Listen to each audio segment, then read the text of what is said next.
Well, hello, everybody, and hello, Chad. How was your week this week, Chad?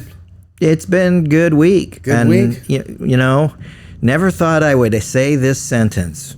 I spent my weekend on the golf course. Nice. Yeah. Nice. Very nice. So went up to Pine Edge and spent 2 days, well, 2 afternoons, playing golf and invited a family friend to go along on our Sunday trip.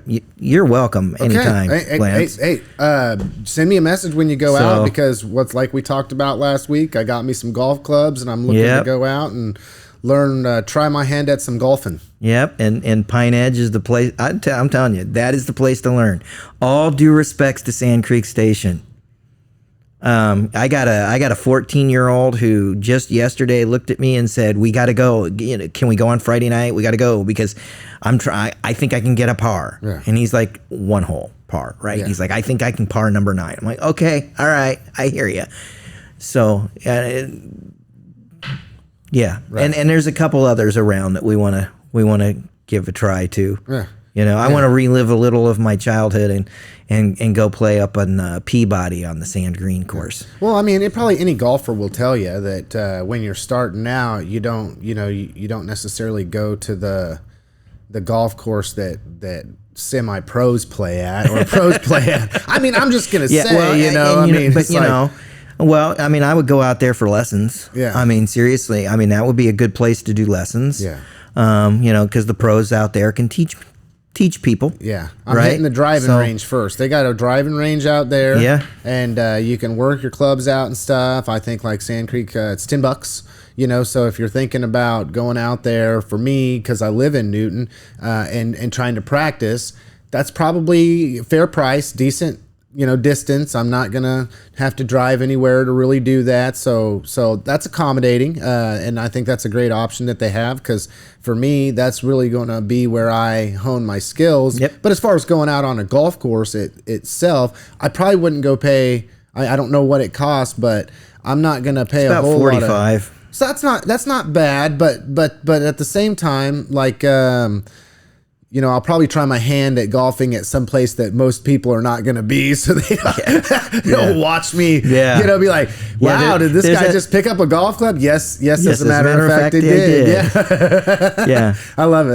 Yeah. But what I like about the fact that Chad, you found something to do with your kids. I think a lot of people, Taekwondo was that for me. I really wanted to do something participatory with my kids. We started Taekwondo when my son was 4. Did Taekwondo for about a year. My daughter then became interested about 3, and we started taking her, and we did it for years. I mean, up until I couldn't do Taekwondo because my brain surgery.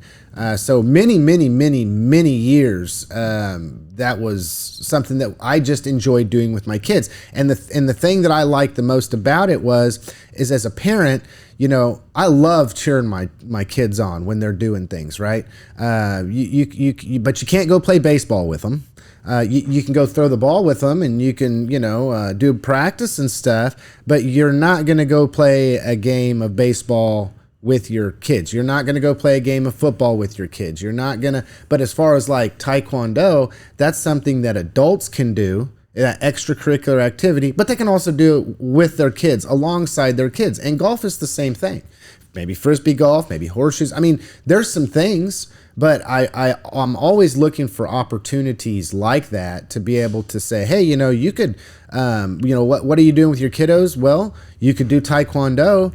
You could be, well, registration for it has passed, but there's a doubles disc golf tournament being run by Newton Recreation Commission. Okay. And not this weekend. This weekend I think is the seniors. So I think couple weeks from now. But okay. I mean, disc golf's another thing you can do with your kids. Yeah. But that's a line in golf, right? Yeah, and aside from equipment, which when you do take a look around at sports equipment, discs are pretty cheap. Yeah. Especially if you buy used, and there's places to do that. Disc golf is free, dude. And we here in Harvey County have one of the best courses in the state out at Camp Hawk. Yeah.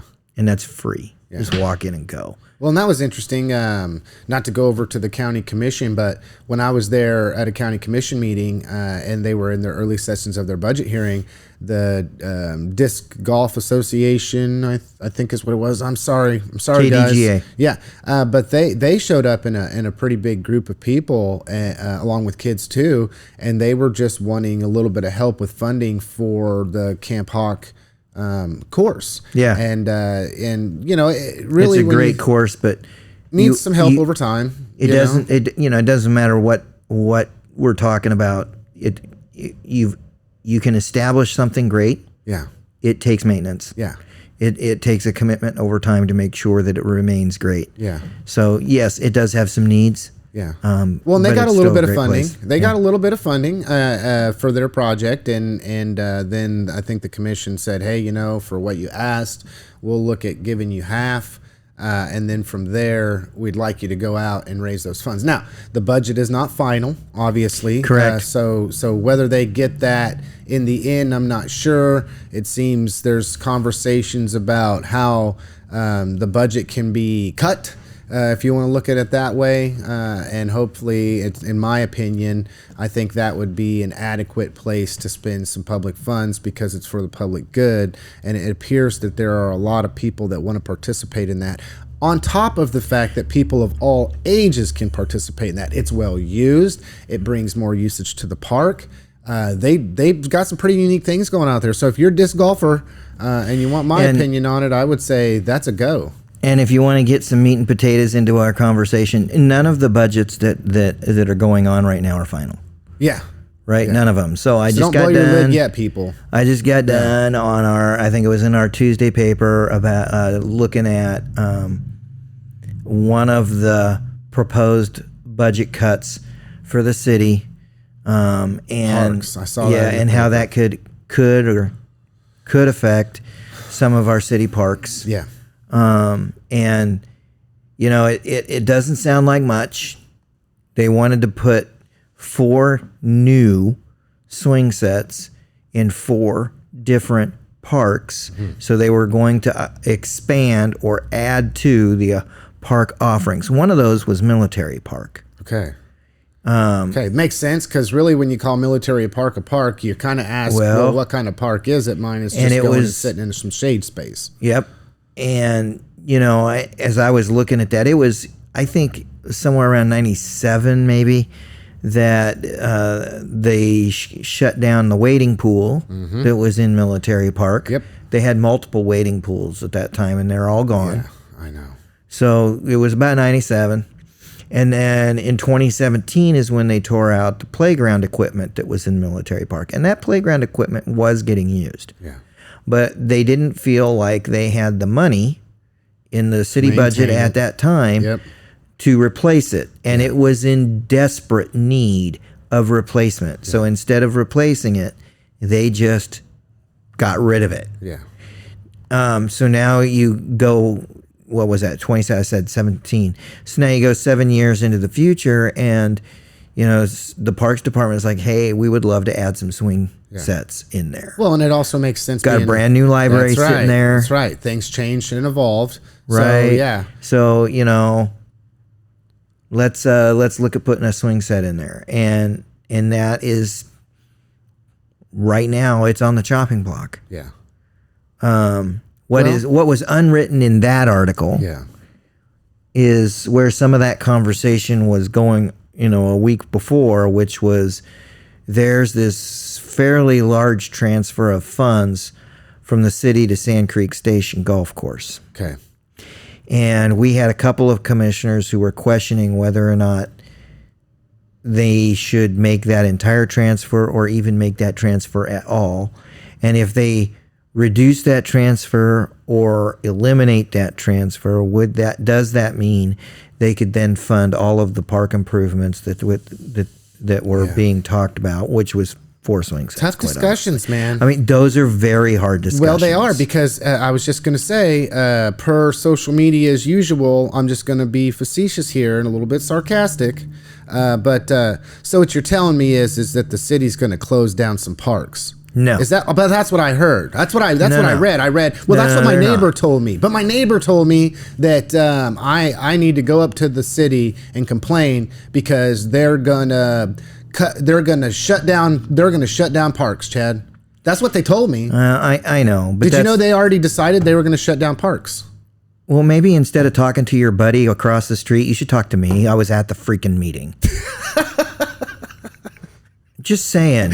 Hey, no, I'm not going to spend $5. I'm not going to spend $5 a month on 12 news subscriptions, Chad. I don't need to read the paper. And then my neighbors got me covered. I went and talked to city staff afterwards to try and figure out what exactly all of that meant.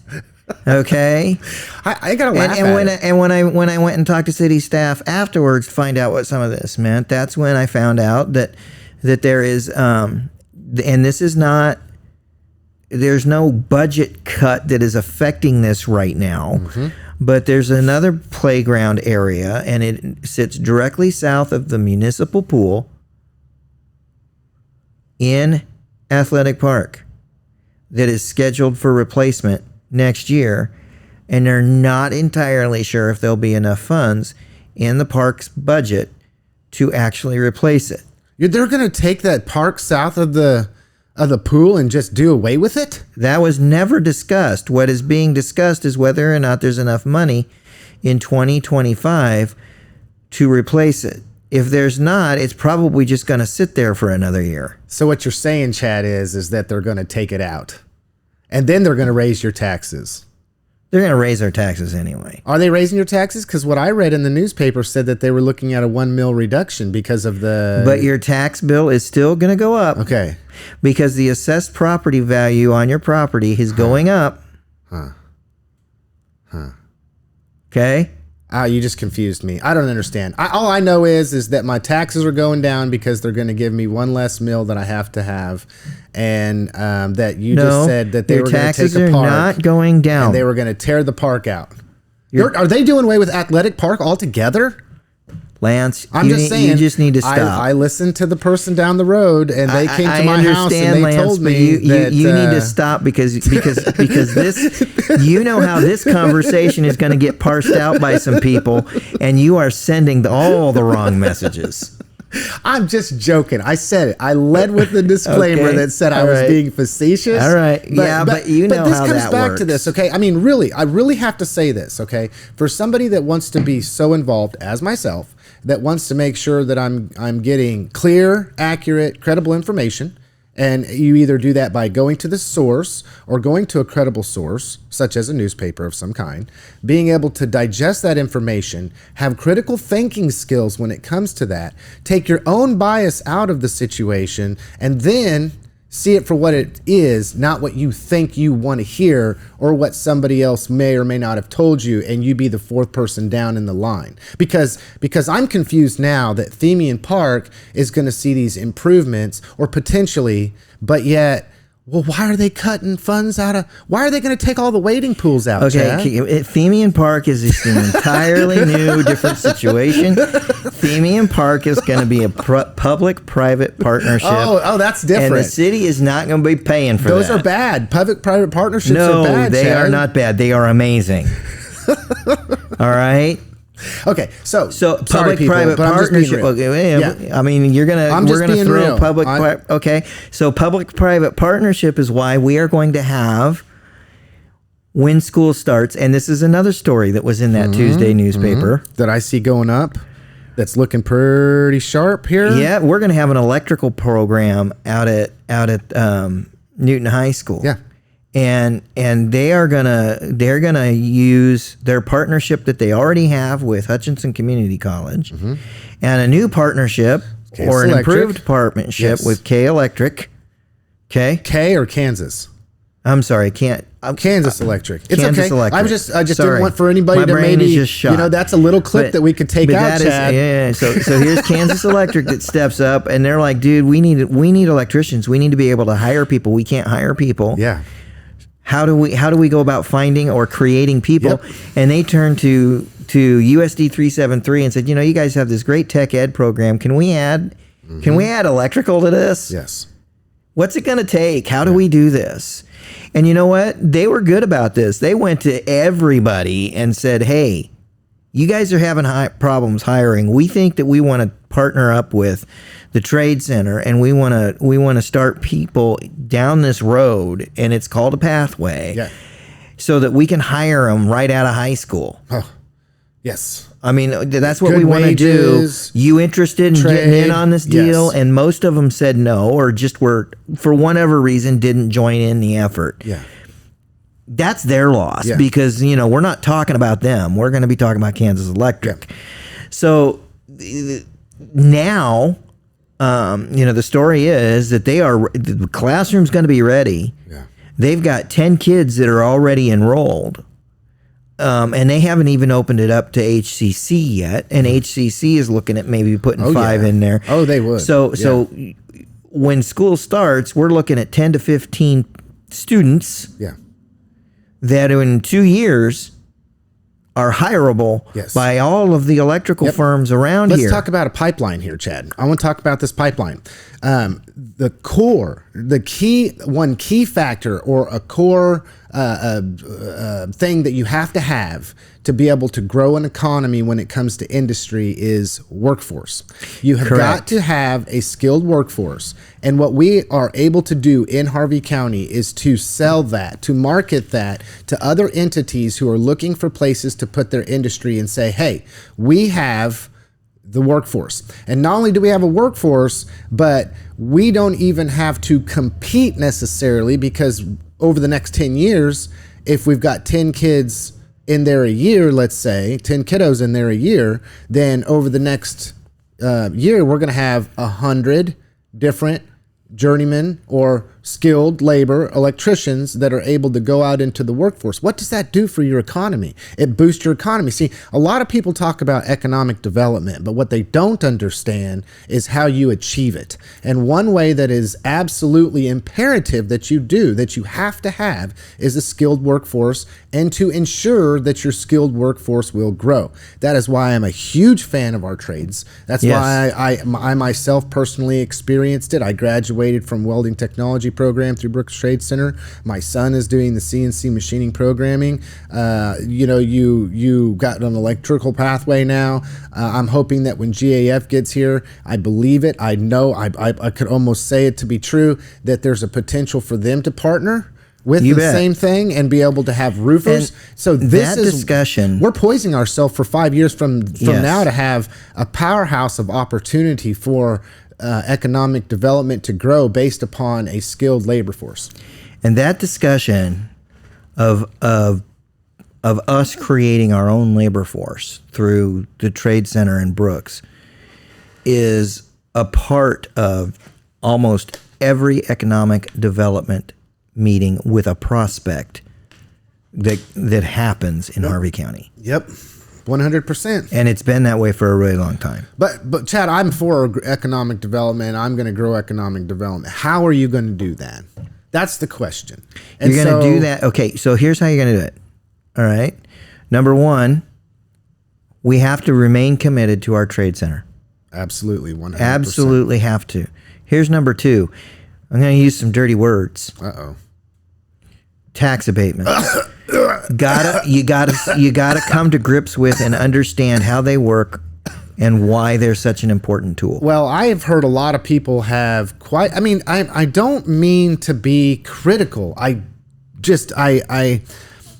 do not want to be critical, but to speak publicly from my position about my community, it's okay to have some criticism.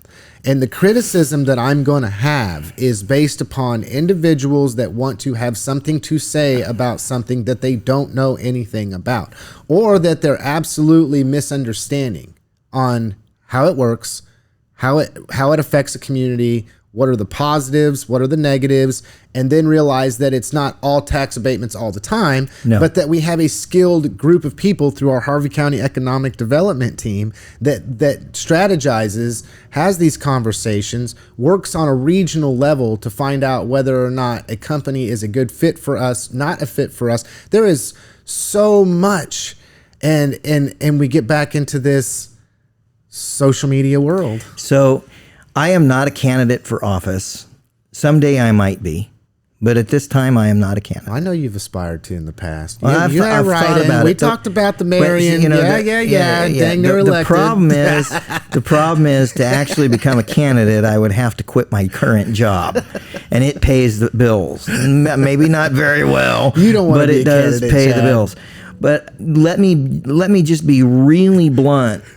That this dude right here, I am all in on tax abatements used as a recruitment tool for economic development. And let me tell you why. Because it's important, okay? And let me tell you why. How much tax are we collecting on that unsold property right now? Okay? Yep. And if the current owner is paying it, we're collecting a little bit. Yeah. We're collecting a little. Yeah. All right? Let's just be straight. And I don't know what all the tax rates are, but let's just say that we've got an unimproved piece of property sitting out there that would be great for an industrial development or a business development of any kind. And let's just for the giggles say that, it's a fairly small piece of property, but, we're pulling $1,000 a year. I mean, we're pulling $1,000 a year. Great. We're lining we're putting $1,000 in there. Wonderful. And then you've got somebody that comes along and says, you know what? I like everything about Harvey County. I love everything about Newton. I love everything about your market. And I really love that you've got this trade center because, if I work with those guys, they'll be able to start pipeline to jobs. They'll start generating my workforce for me. Yes, they will. Right? And growing. They'll be in there recruiting those 14 and 15-year-olds into an educational setting to learn how to do what I need them to do, and they'll train them up, and then I can just hire them when they get out of high school. I love all of that. My son already interns at a company here in the community. Exactly. And so that company then looks at, our economic development folks and say, it's like, hey, I don't know how soon we can pull the switch on getting the kids started, but I'd love to get that started right now. Set me up a meeting. Now let's talk the big white elephant in the room. I don't know if I can pay 100% of those taxes to start up in this particular facility that I plan to build. And it's going to be expensive. All of this is going to be expensive. And, there's other communities that have told me that I'm not going to have to pay 100% of the taxes. All right. That's the moment where it's move it or lose it. Yes. Yeah. And make it or break it. And to even clarify that farther, they're still going to pay the same taxes that were already paid, and then just want to make sure that with the startup cost that they have, that at some point in time, they will be able to pay the taxes on that. They're still, it's not tax-free. If we go ahead and abate those taxes and bring that company in, they're still paying that original $1,000 a year that we were already receiving. We are not, technically speaking, losing any tax revenue. We're not. Okay? Yep. We're just not. Yeah. And the tax abatements, by and large, are graduated. So year one, yes, 100% in that building. They're not paying anything on that. Over and above what was already being collected. And you know who the biggest user of tax abatements is in our community? Industries. Single biggest user. Okay. Shoot. As far as the number of them and how often they're requesting. Bunting Magnetics. If they want to expand, they go and they talk to the city. They want a tax abatement on the new property. And that's the only thing they can get the abatement for is the new expanded stuff. They can't get it on what they did 10 years ago. They can only get it on what they plan on building and expanding in 2025 now. And Full Vision just went through this. Yes. Right? Because they're expanding, and that's a big one. That is huge. It's like a doubling of floor space. And that's one of those things, it's kind of like Hillsborough Industries. We can't celebrate that enough. Yeah. Right? Yeah. There's a ton of stuff going on for economic development. Ask yourself what you lose in that situation where you say yes to bunting or yes to GAF. What are you losing? Nothing. In tax revenue? Nothing. You're not actually losing anything because they're still paying what they were paying last year. Agreed. Okay? Agreed. What do you gain? All kinds of things. In the case of GAF, we're gaining 140 some jobs. Yeah, and that means most people, or at least we're going to capture a portion of them to move here. And yes, we are. And if you don't believe me, just take a look. The news came out just like 5 days ago of our state unemployment rate. And of course, the headline was that it inched up again. And it's like the fourth time this year that unemployment has increased. Okay, that's the headline. But go dig in. What's the rate? 3.1. Which is virtually nothing. So even in this situation where unemployment has gone up, it's at 3.1, which is considered full employment. Yeah. And oh, by the way, I mean, I'm really going to peeve off a bunch of GOPers right now. Our unemployment rate was too low. It was fueling inflation. Believe it or not, that's a factor. Okay? That is an absolute factor. Questions are why. But low unemployment means that we are, and when our unemployment is too low, which is where here in Harvey County we were. I just being honest. Can't find people to do the jobs. You can't find people. When you find them, you have to pay them more. Yep. And even then, it's the price of something will go up because there's more demand for what there is supply. Correct. So then you have, well, it's if I can't find X amount of employees and we only build 10 of these a day, but we need to build 12 to meet demand, and we have these 12 entities trying to consume, or these consumers of this supply, then what happens is well, it costs more.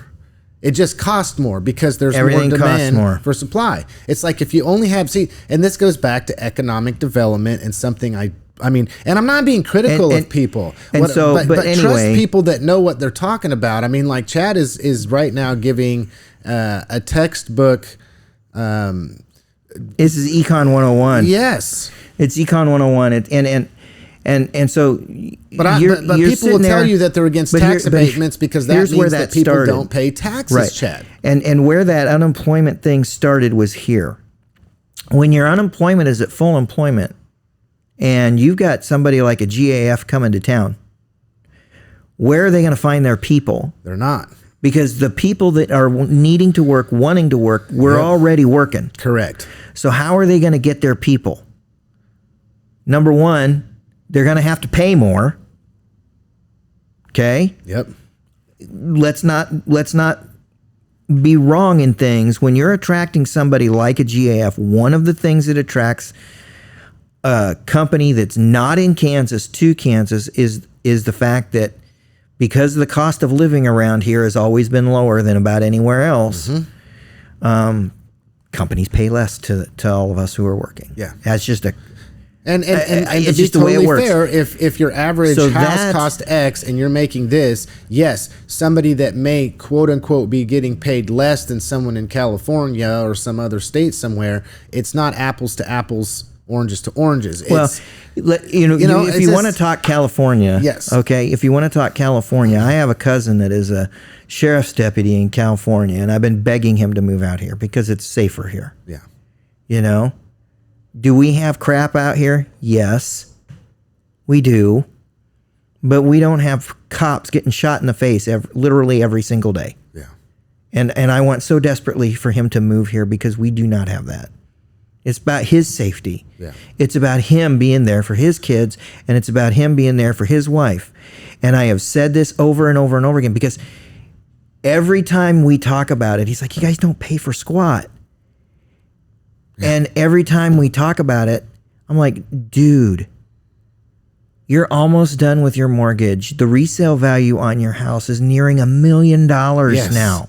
come here, and for you could probably the same exact house for $500,000.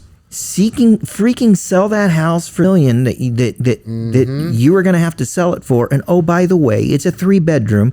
Around here, you can get into a really, really, really nice 3-bedroom for $250,000. Yep. And then you're going to have $750,000 sitting in the darn bank. Yeah. And for the majority of people around here, Chad, we really do love our law enforcement. So I was just like, dude, you got to do this. Yes. So what is GAF going to be doing? They're going to have to import people. Yeah. Where are they going to live? My gut says Fox Ridge. Yeah. They're going to, because we're building the houses in Fox Ridge. Somebody's going to have to, number one, there has to be a market to sell the houses that get built. Yeah. They can also go Autumn Glen 3. Yeah. Which just opened up this last year. But I mean, we got housing developments, right? So they're going to build new houses. What's that going to do? Well, that's going to put way more people into paying property taxes. That's going to put more people on our utilities. So we've got more buyers in the utilities, same price for utility costs. It's potentially going to cause our utilities to even go down. Maybe. Well, but it's going to expand our tax base. Yeah. At the city level. More sales tax. It's going to expand our tax base at the county level. Yeah. And why did that happen? Because we gave a tax abatement to GAF to say you only have to pay the taxes that are here for the next however many years. And then when that time is up, then you will be... Then you're going to be taxed at full level. And guess how much money that's going to be, Chad? Their investment is massive. Yes, it is. Okay, and it's not me talking when I say their investment is massive. That's the region talking. That's the region. That's the Regional Economic Development Group who stood at the Newton City Commission and said, I don't know how you guys did this, but this is like the biggest investment in our 7-county region in decades. Think about that with everything we've been watching down on I-135 between here and Newton. All those massive buildings, Amazon warehouses for crying out loud. And they're looking at us going, this is the biggest one we've had in decades. Huge for our community.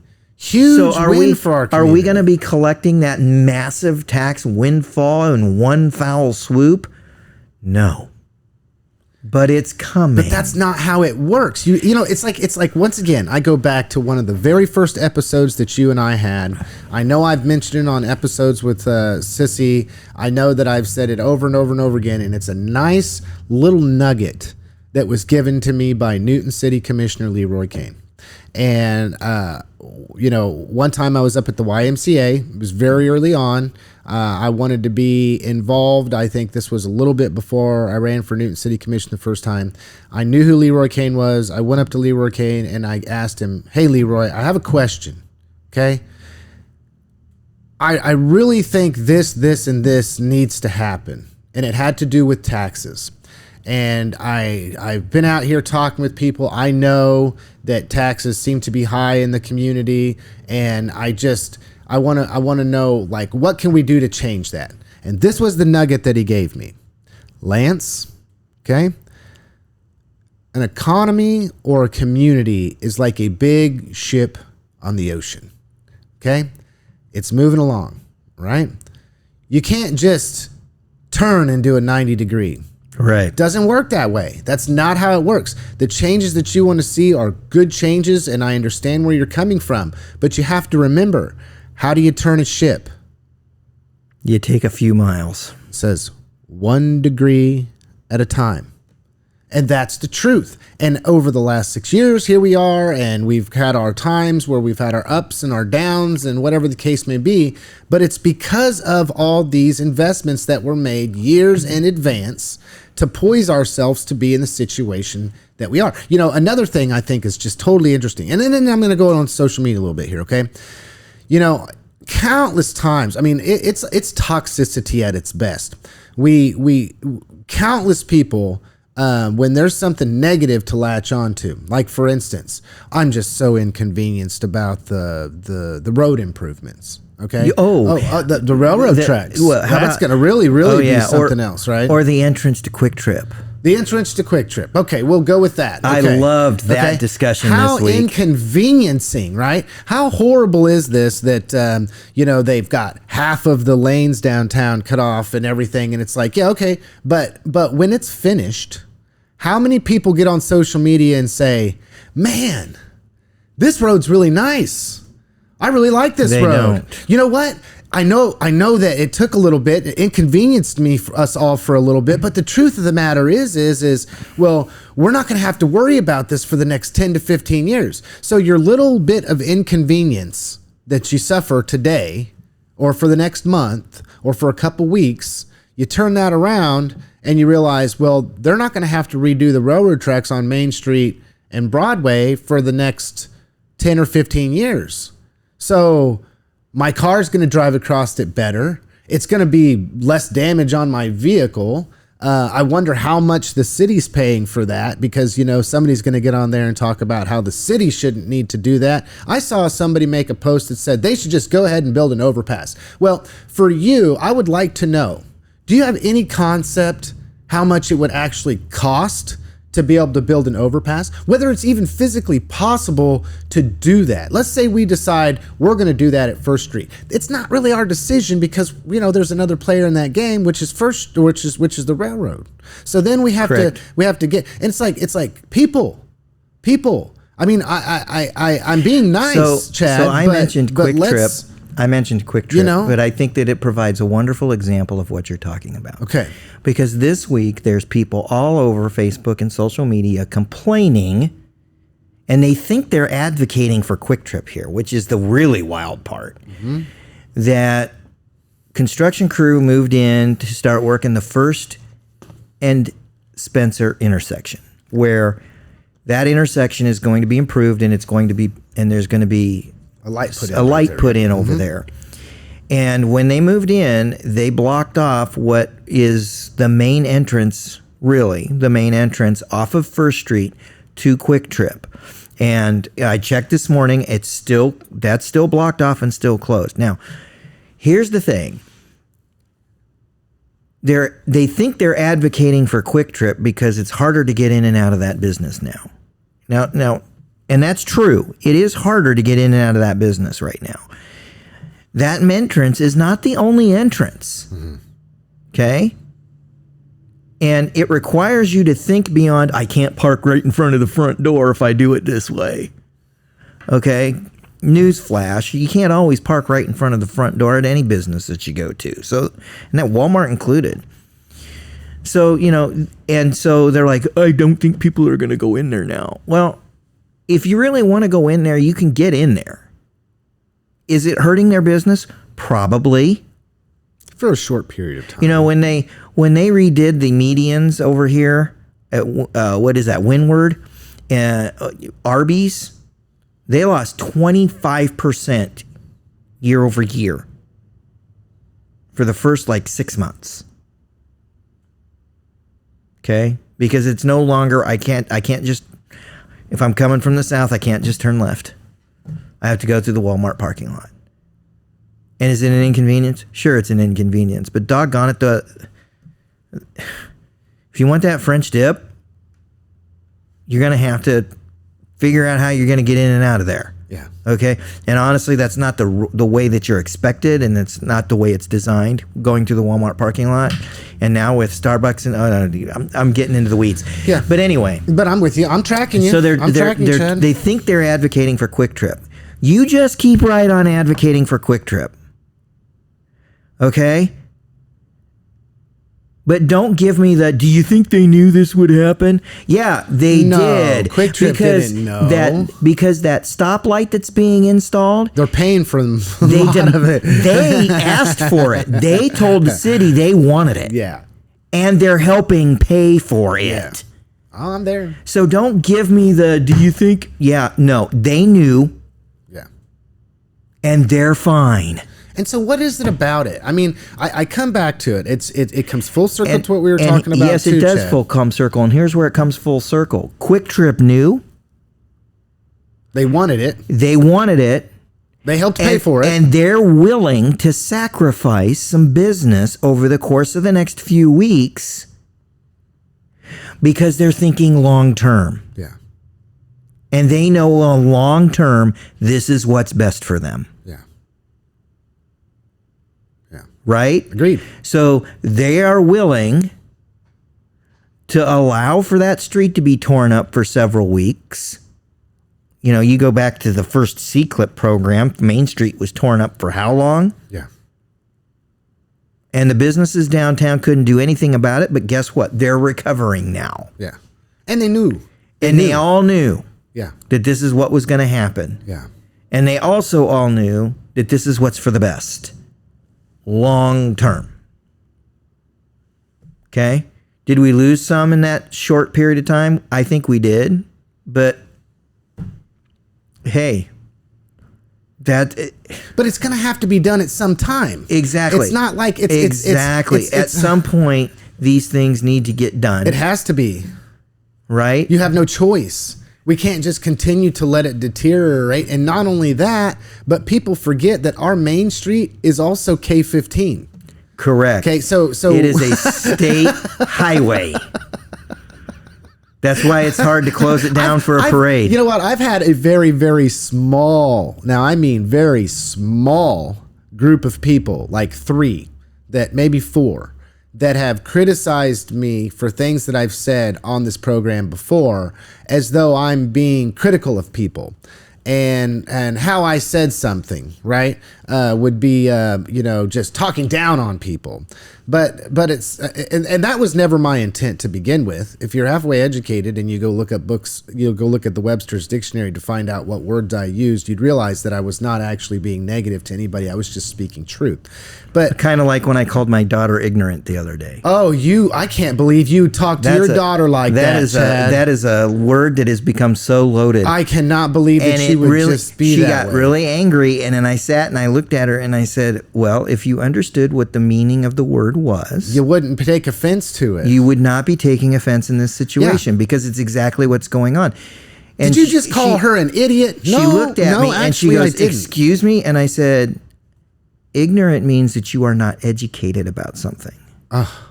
Ignorant means that you have not been given, nor have you ingested the information that you need to speak on this topic. You didn't know. That's all ignorance means. That's what it means. And she looked at me and she went, oh, yeah, you're right. I shouldn't be offended because, I just... Wow. But there's a teaching moment there. Well, yes. And I have... obtuse. I have... When someone is obtuse, Chad, is that negative? How about obstinate? Is that negative? I could think of some other words that people think are inflammatory, and they're really not. These are words that are not at their root cause in their actual meanings derogatory or charged, but they have become derogatory and charged. Yeah. Nobody called anybody an idiot. Did you look at your daughter and say, "You're an idiot"? No, I called her ignorant. Well, that's the same thing, isn't it? No.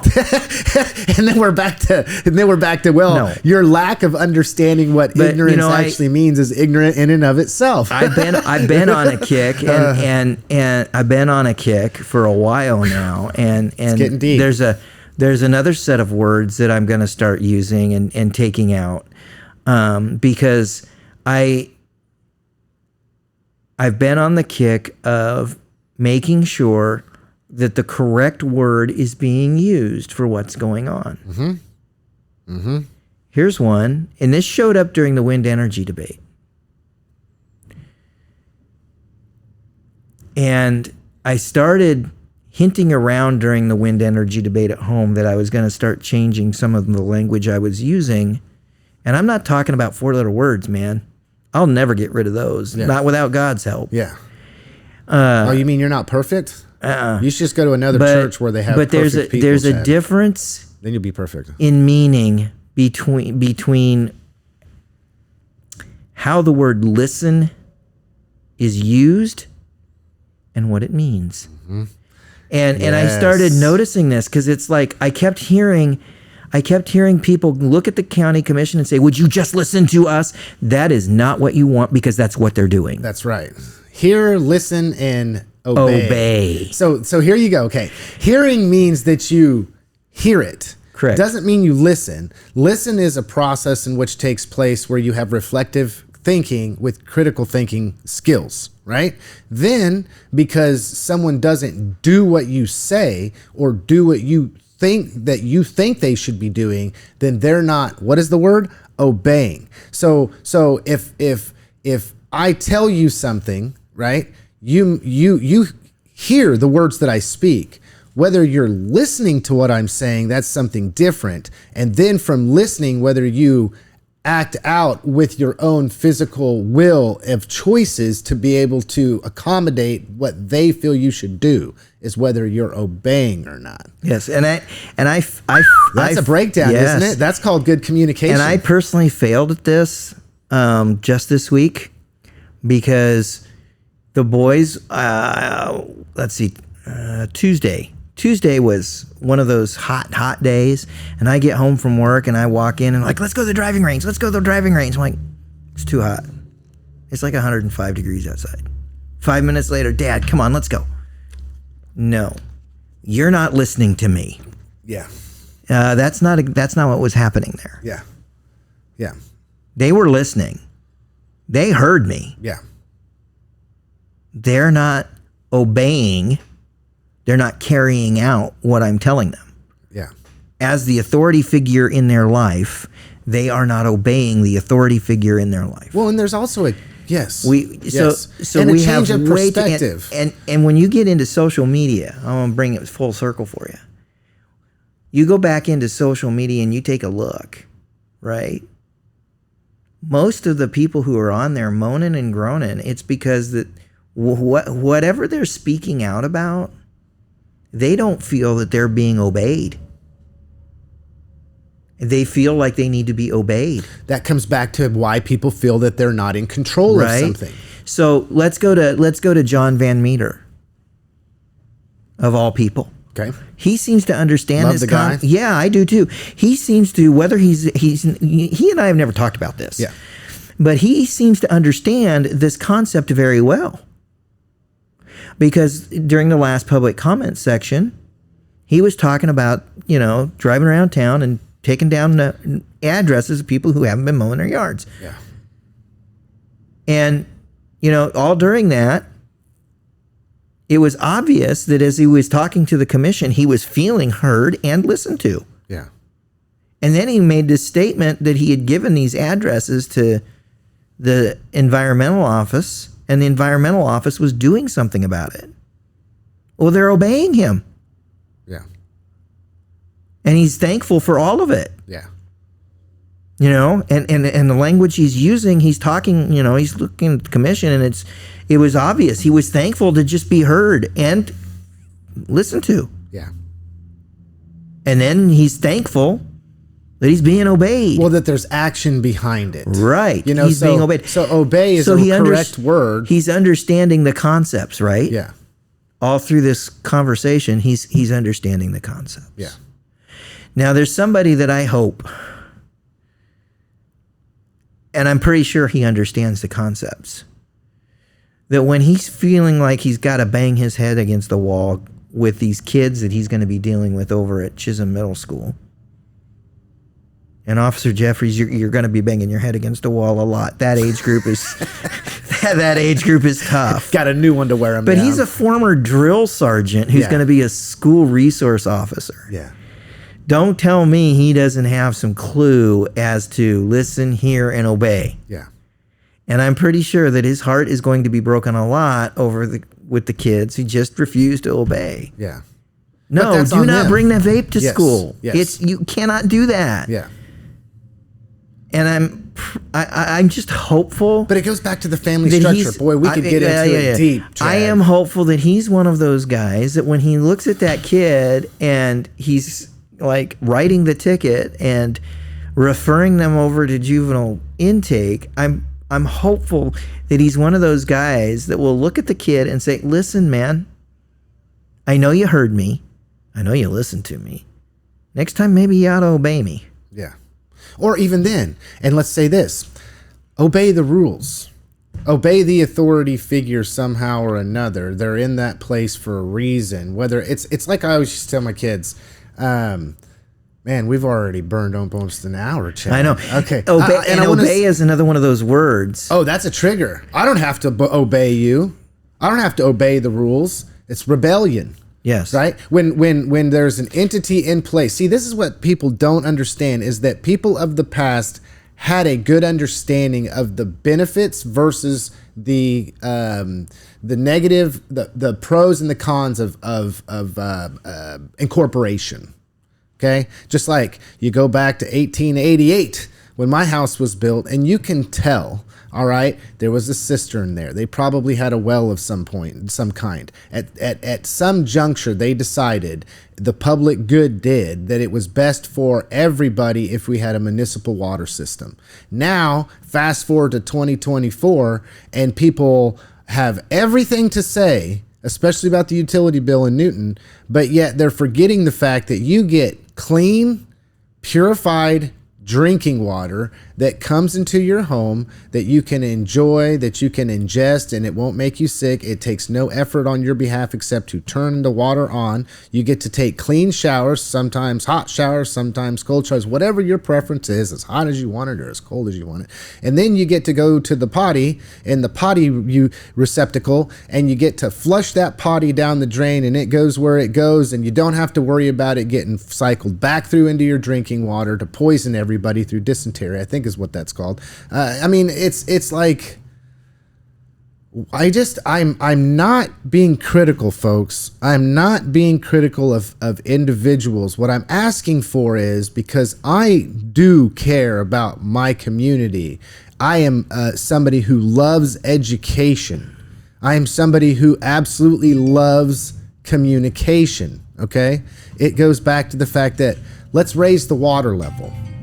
Let's raise the water level. Require more of yourself. Have some critical thinking skills. If for some reason or the other, somebody tells you something, it's okay to go back and to verify whether or not what they're saying is true. Is that not correct, Chad? That is correct. Okay, and I wanted to say something. I've been reading something that's in the Newton Kansan, and I would suggest everybody read something in Newton, Kansas, because we are butting up against some time here.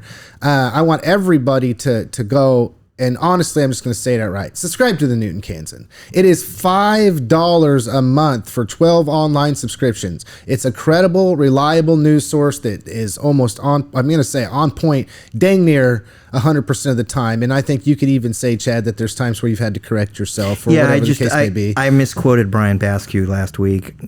Totally just didn't understand what he said. Made a mistake, anyway, correct the mistake, move on. That's what we do in our life. You're not forever a poor journalist because you made one mistake, Chad. You get to make your mistake. You get to apologize for your mistake. You get to do whatever it takes to correct the mistake. And then from there, you get to learn from it, right? That's the whole learning process. So don't worry, Chad. I won't hold it against you for the rest of your life.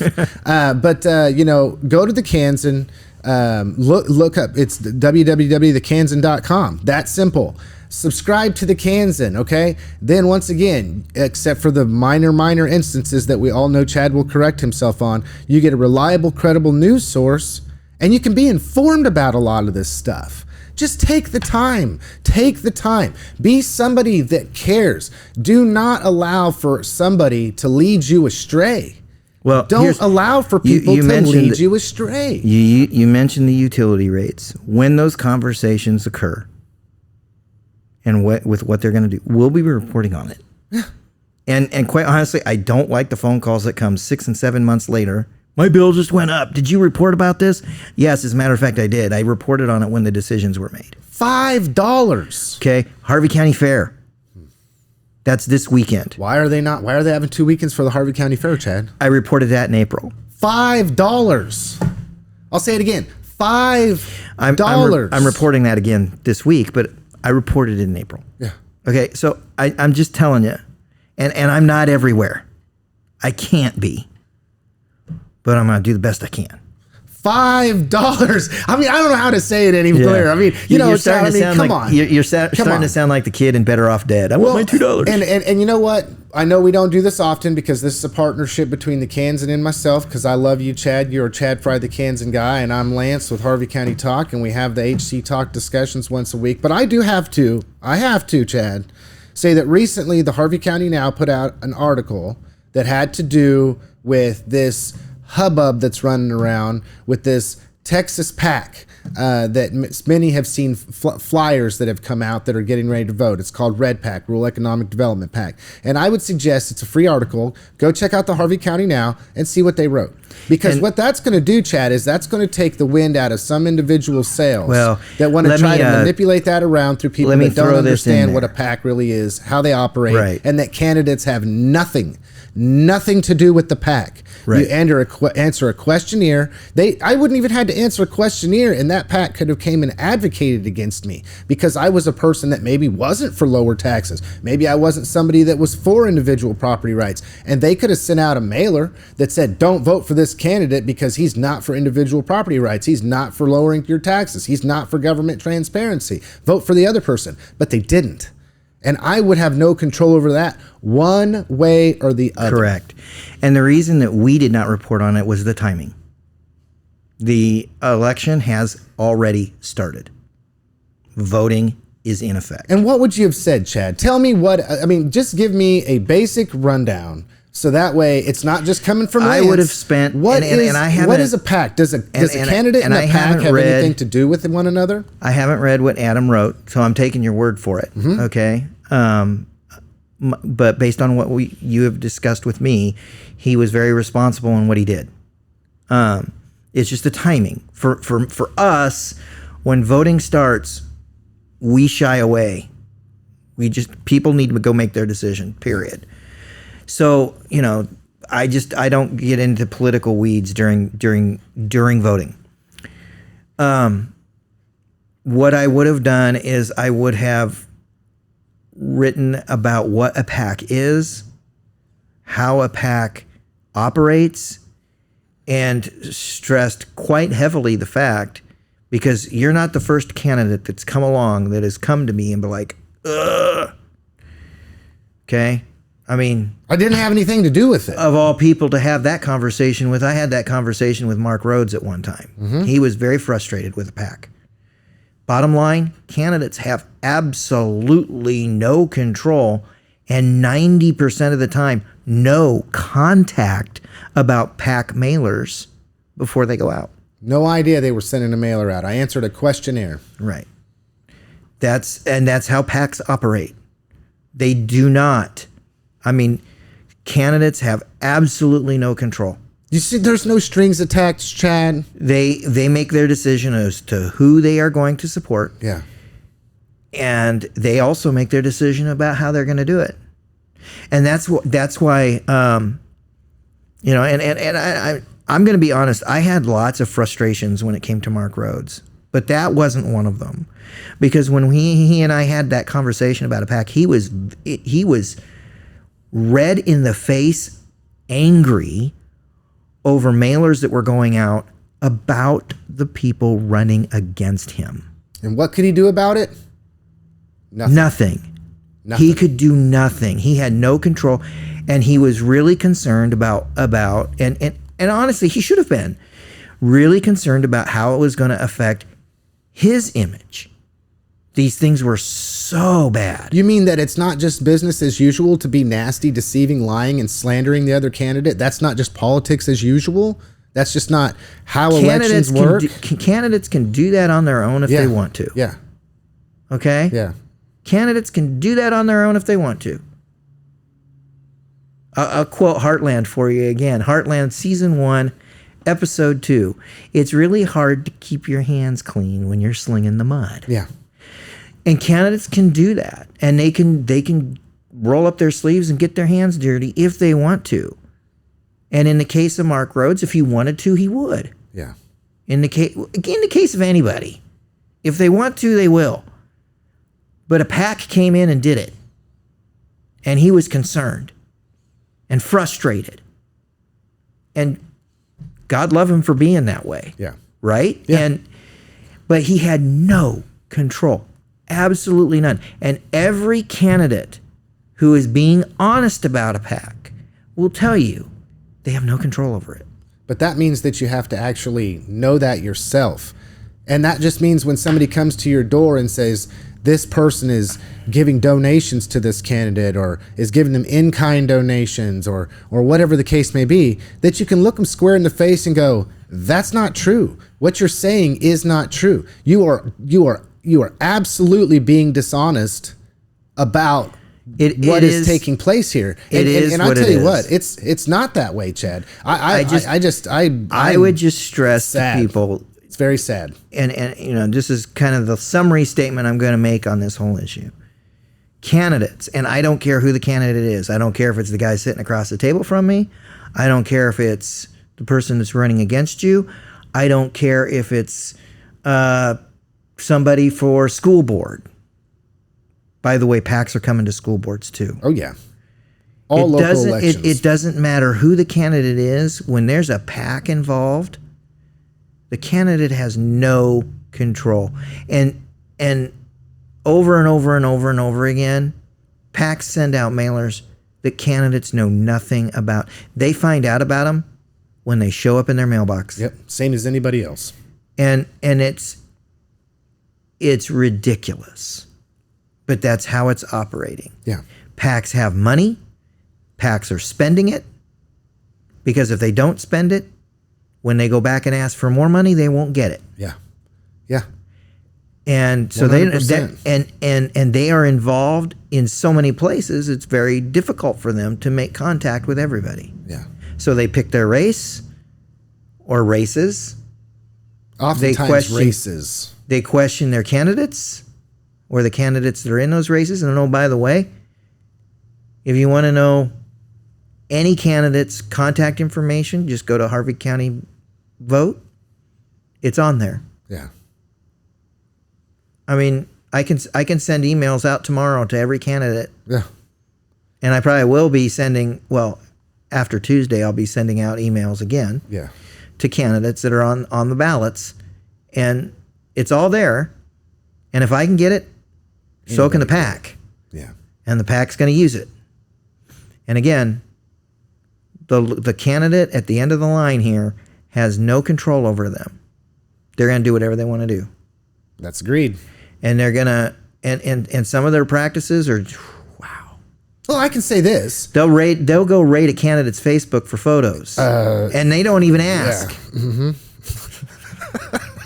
They don't even do the courtesy that this guy will do. Yeah. And that's to send a quick message and say, hey, I love this image. Can I use it in the Kansan? Yeah. But they've also put it out there for public access.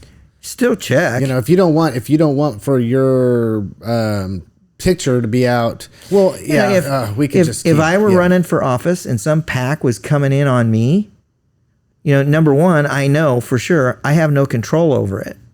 But when contacted with the questionnaire or whatever it is, I'm like, if I get your endorsement, you know, I would write on the form. I'm like, hey, if I get your endorsement, please do not use that Twitter photo of me running because right now I'm not training. Hard working, man. I'm not training, and so I don't feel it would be a valid representation of me. Yeah. You know? And hands off my kids. Yeah. I don't want pictures of my kids in any of the mailers. Yeah. But I can see it. I can see the mailer. Vote Chad. Hard working man. And then it'd just be you running. You know? Like he will work hard for you. Sure. Right, Chad? Sure. Okay. Well, we're coming into the program. I want to give my 2 cents real quick, but I'd really like you to point out that you have a pretty cool series right now. We did a special section. Yeah. So I'll do my final word right now. Okay, go for it. So I get the final word this week. Yeah, you get the final word this week. No. My final word is that if you missed it, there was a Harvey County Heroes section in the Tuesday edition of the Newton Kansan. And if you want a print copy, and I really hope you do, we have them at 517 North Main. You can come in and get those. I spoke to Officer Jeffries as a hometown hero. I spoke to Captain Huntley over at the Sheriff's Department as a hometown hero. Yeah, that was a great story. He was never supposed to be a cop. It was kind of fun. Yeah. And then I spoke to Richardson over at the Newton Fire and EMS Department. And boy, you talk about a hero. That guy spent years in the Navy, and he is now going on a deployment for the reserves. It's going to be about 10 months. Wow. Yeah, and you know, when he's not serving in the Middle East or parts unknown, he's over here fighting fires and saving lives, serving people for Newton Fire EMS. And so I profiled all those guys, and then we've got the photos of every member of the Sheriff's Department, 911 dispatch, Newton Police Department, Newton Fire EMS. So, you know, if on your worst day one of those people has to come to your front door, you'll know what they look like if you've got the copy of that section and taken a look at it. Put it right by your door, folks. Yeah, it's spectacular. I'm taking some extra copies of that down to the intake office. Yeah. So that all of our intake workers will recognize all of our people on site, and quite honestly, some of our older kids who have decent reading skills can read about the people who just arrested them. Yeah. So, you know, that's that person. Yeah. This is the kind of guy we've got working, you know, all right. You in here. Here's my last word. Okay. Right now, especially, there are so many ways that outside influences are trying to get at you. They're trying to get at me. They're trying to get at everybody. You'll see things going on across the United States, across the globe, that are very troubling. You know, recently there was an incident that happened that probably wasn't the best choice that an individual officer made, and it cost somebody their life. You know, when you're watching this stuff and you're seeing this stuff, please don't bring it home. You know, I think there's a lot of angry people out there because we're constantly bombarded with things that are out of our control. We're constantly seeing things that we, you know, are just the worst of the worst. Because sad to say, that's what most people are watching. That's what most people engage with. So when it comes to our local law enforcement, our local first responders, one of the things that we've done here on the program is have them come out on the program, so we in the community can get to know who our people are. And I think we have an exceptional group of people.